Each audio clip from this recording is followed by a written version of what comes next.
പരിശുദ്ധ മക്കയിലെ മ്യൂസിയത്തിലെ കാഴ്ചകളെ കാണാനാണ് ഞങ്ങൾ അന്ന് ഹുദൈബിയയിലേക്ക് പോകുന്ന വഴി മ്യൂസിയത്തിലേക്ക് ഇറങ്ങിയത്. ഹജ്ജിന് സമയത്താണ് ഇത്തവണ 2025 ഹജ്ജിന്റെ സമയത്താണ് മ്യൂസിയം തുറന്നത്. കൊറോണക്ക് മുൻപ് മ്യൂസിയം ലോക്ക് ചെയ്തിട്ടേക്കായിരുന്നു. കൊറോണക്ക് ശേഷം ഇത്തവണത്തെ ഹജ്ജിന് ശേഷമാണ് മ്യൂസിയം തുറന്നത്. അപ്പം ഞങ്ങളുടെ സംഘം ക്രിയേറ്റീവ് മക്ബുൽ ഉംറ സംഘം ഞങ്ങൾ പോകുന്ന വഴിക്ക് മ്യൂസിയത്തിൽ ഇറങ്ങുകയും അവിടെ പരിശുദ്ധമായ ഹറമിലെയും അതുപോലെ കാബയിലെ പള്ളിയിലെ മസ്ജിദുൽ ഹറാമിലെ പല സംഭവങ്ങളും പല വസ്തുക്കളും അവിടെ സൂക്ഷിച്ചിട്ടുണ്ട്. തൂണുകൾ, അതുപോലെ ചുമരുമ്മൽ വെച്ചിരുന്ന മരത്തിൻ്റെ ആയത്തുകൾ എഴുതിയ പല കാര്യങ്ങളുണ്ട്. കൊത്തുപണികൾ, അങ്ങനെ പല കാര്യങ്ങളും മക്കയിലെ മ്യൂസിയത്തിൽ അവിടെ ശേഖരിച്ച് വെച്ചിട്ടുണ്ട്. ഇതൊക്കെ വരുന്നവർക്ക് ആദ്യ കാലം മുതലുള്ളതാണ്. അതായത് ഇപ്പോൾ അവിടെ ഉള്ള പഴയ കാര്യങ്ങളാണ് അവിടെയൊക്കെ ഉള്ളത്. അപ്പോൾ അവിടെ വരുന്നവർക്ക് ഉംറക്കും അതുപോലെ ഹജ്ജിനുമായിട്ട് വരുന്ന ആളുകൾക്കൊക്കെ അവിടെ പോകാവുന്നതാണ്, ഇത് കാണാവുന്നതാണ്. ഇത് ഉള്ളത് ഹുദൈബിയയിലേക്ക് പോകുന്ന വഴിക്കാണ് ഞങ്ങൾ ഇറങ്ങിയത്. പോകുന്ന വഴിക്കാണ് ഞങ്ങൾ മ്യൂസിയത്തിലേക്ക് ഇറങ്ങിയത്. തൊട്ടപ്പുറത്ത് കാബയുടെ കില്ല ഉണ്ടാക്കുന്ന ഫാക്ടറി ഉണ്ട്. ആ ഫാക്ടറിയുടെ ഇപ്പുറത്തായിട്ടാണ് നമ്മുടെ മ്യൂസിയം വരുന്നത്. അപ്പം മ്യൂസിയത്തിൽ ഇറങ്ങി അവിടെ ഈ പഴയ വസ്തുക്കളൊക്കെ ഞങ്ങൾ കണ്ടു. പല എഴുത്തുകൾ, അതുപോലെ തന്നെ കഅബയിൽ വിരിച്ചിട്ടുള്ള കില്ല, പഴയ കില്ലകൾ, കഅബയുടെ വാതിൽ വിരിച്ചിട്ടുള്ള ആ കില്ല, അതൊക്കെ അവിടെ ഉണ്ടായിരുന്നു. ഇത് ഹജറുൽ അസ്വദ് വെച്ചിരിക്കുന്ന ഭാഗത്തുള്ള ഒരു പ്ലേറ്റാണ് ഇപ്പം നമ്മളവിടെ കണ്ടത്. പിന്നെ താക്കോല്, കഅബയുടെ താക്കോല്, പണ്ട് ഉപയോഗിച്ചിരുന്ന പാത്രങ്ങൾ, പ്ലേറ്റുകൾ, ഇതൊക്കെ നമ്മൾ അവിടെ ഉപയോഗിച്ചിരുന്ന ഓരോ കാര്യങ്ങളാണ് നമുക്കിവിടെ കാണാനായിട്ട് കഴിയുന്നത്. ഓരോ ലിപികളുണ്ടല്ലേ, ഓരോ ലിപികൾ, എഴുത്തുകൾ, ഓരോന്നിൻ്റെ താഴെ എഴുതി വെച്ചിട്ടുണ്ട് കേട്ടോ. എന്താണ് എന്നുള്ളത് അവിടെ താഴെ എഴുതി വെച്ചിട്ടുണ്ട്. വ്യക്തമാക്കി ഓരോന്നും അവിടെ എഴുതി വെച്ചിട്ടുണ്ട്.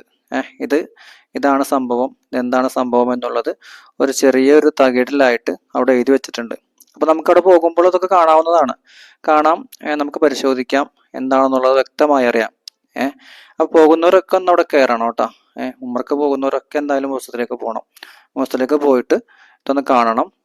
മാത്രമല്ല നമുക്ക് കാണേണ്ടതാണ് അതൊക്കെ. പഴയ പല കാര്യങ്ങളും ഉണ്ട്. ഓരോ രാജ്യത്തു നിന്നുള്ള തുണികൾ പണ്ട് കൊണ്ടുവന്ന് അതുമ്മ എഴുതിയ ഭാഗം, കഅബയെ പതിപ്പിച്ച പല തുണികളും കില്ലകളൊക്കെ അതിൽ കാണാനുണ്ട്. അതൊക്കെ നമ്മൾ കാണണം. അതുപോലെ തന്നെ മുസാഹിഫുകളുണ്ട്, പഴയ കാല മുസാഹിഫുകൾ. അതിൽ ഇത് ക്ലോക്കാണല്ലേ, പഴയ കഅബയിലെ ക്ലോക്കാണ് കണ്ടത് നമ്മൾ. ഇത് മൈക്കാണ്, അവിടെ ഇമാം ഉപയോഗിച്ചിരുന്ന മൈക്കാണ് ഇപ്പം നമ്മൾ കണ്ട് പോയത്.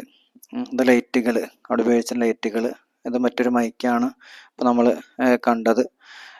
അങ്ങനെ ഞാൻ നേരത്തെ പറഞ്ഞ പോലെ പല സംഭവങ്ങളും അവിടെ ഉണ്ട്. ഒക്കെ നമ്മൾ കാണണം. പക്ഷെ നമ്മുടെ കൂട്ടത്തിൽ പോകുകയാണെങ്കിലും മുസല്ല, നമ്മൾ ഒറ്റക്ക് പോകുകയാണെങ്കിലും അതല്ല ഗ്രൂപ്പിൽ പോകുകയാണെങ്കിൽ നമ്മുടെ അമീറിനോട് പറഞ്ഞാൽ മതി. പോകുമ്പോഴൊന്ന് അവിടെ ഒന്ന് പോകണം, കയറണം, കാണിച്ചു തരണം എന്ന് പറഞ്ഞു കഴിഞ്ഞാൽ നമ്മുടെ അമീർ നമ്മളങ്ങോട്ട് കൊണ്ടുപോകും, നമുക്ക് കാണിച്ചു തരും. എല്ലാം കാണിച്ചു തരും നമുക്ക് കേട്ടോ. എല്ലാം കാണിച്ചു തരും, അവർ വ്യക്തമാക്കി തരുകയും ചെയ്യും. അപ്പം നമുക്ക് ഒറ്റക്ക് പോകുകയാണെങ്കിൽ അവിടെ ഞാൻ പറഞ്ഞ പോലെ അവിടെ എഴുതി വെച്ചിട്ടുണ്ട്. അപ്പം അതിൽ നോക്കിയാൽ നമുക്കത് കാണാൻ കഴിയും. അപ്പോൾ ഒറ്റക്കല്ല, ഗ്രൂപ്പായിട്ട് പോകുകയാണെങ്കിൽ ഓരോ കാര്യങ്ങൾ നമ്മുടെ അമീർ വിശദീകരിച്ചു തരും. ഞങ്ങളുടെ ഗ്രൂപ്പിൽ അന്ന് 40 ആൾക്കാരുണ്ടായിരുന്നു. അപ്പോൾ ഞങ്ങൾ ഒന്നിച്ചാണ് പോയത്. അപ്പോൾ ഞങ്ങൾ ഒന്നിച്ച് പോയി അവിടെ ഓരോന്നും കാണിച്ചു കൊടുത്ത് അവർക്ക് മനസ്സിലാക്കി കൊടുത്ത് വളരെ സന്തോഷമായിരുന്നു എല്ലാവർക്കും. ഹാജിമാർക്കൊക്കെ വളരെ സന്തോഷത്തോടെ എല്ലാവരും കാണുകയും അതുപോലെ തന്നെ ഞങ്ങൾ തിരിച്ചു പോരുകയും ചെയ്തു. ഓരോ കല്ലുകളൊക്കെ കണ്ടില്ലേ, ഈ കണ്ടതാണ്. ഇത് സംസമിൻ്റെ ചുറ്റുഭാഗത്തുണ്ടായിരുന്ന ഇതാണത്.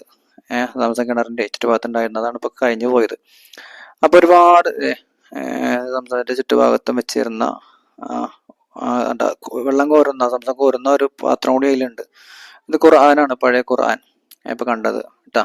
ഖുർആൻ ലിപിയിൽ അവിടെ എഴുതി വെച്ചത്. അപ്പം അങ്ങനെ ഇതൊക്കെ നമുക്ക് കാണണം. ഖുർആനിലെ പഴയ എഴുത്ത് ഖുർആനൊക്കെ അവിടെ ഉണ്ട്. ഇതൊക്കെ നമ്മൾ കാണേണ്ടത് തന്നെയാണ് നമ്മുടെ ജീവിതത്തിൽ.